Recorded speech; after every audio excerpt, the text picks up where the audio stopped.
तर पोलीस भरतीमध्ये 100 मीटरला 12 मार्क्स मिळवण्यासाठी तुम्हाला स्टार्ट कोणत्या पद्धतीचा घेतला पाहिजे, स्टँडिंग घ्यायचा का बसून घ्यायचा?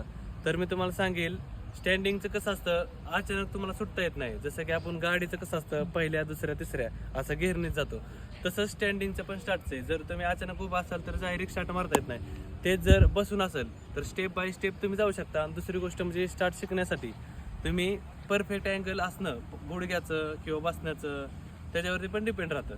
तुम्ही कसं राहता, तुम्ही बसताना काय करता, अँगल हा जो गुडघ्याचा अँगल आहे तुम्ही पुढे ठेवता. ह्याने काय होणार आहे, ज्यावेळेस तुम्ही उभं राहणार आहे त्यावेळेस तुम्ही फक्त स्टेबलच राहणार आहे. त्याचबरोबर ह्याच्यावरती किंवा हँड रिॲक्शनवरती प्रत्येक गोष्ट असते, म्हणजे टायमिंग सुधारण्यासाठी.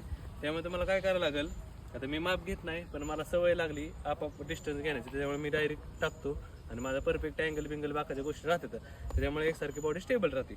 आता ही जे आहे तुमचं गुडघ्याचं तोंड जे असतं ते फ्रंटला पाहिजे. ह्याने काय होणार आहे, बॉडी तुमची खाली राहणार नाही तर पुढे जाणार आहे. आता तुम्ही नोटीस करा, मग काय केलं तर असं केलं तर बॉडी आहे दिशी राहिली. पण तीच जर गुडघ्याचं तोंड खाली असेल आणि बॉडी तुमची पुढं असेल तर तुमची बॉडी अशी जागेवरती राहणार नाही, तर पुढं डाऊन होणार आहे अख्खी.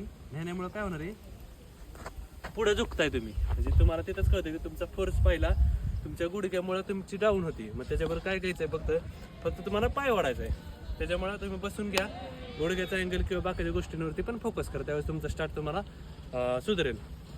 परतच्या व्हिडिओमध्ये तुम्हाला सांगेल की स्टार्ट नेमका कसा घ्यायचा असतो, म्हणजे पायाचं रिॲक्शन खालनं कसे घ्यायचं.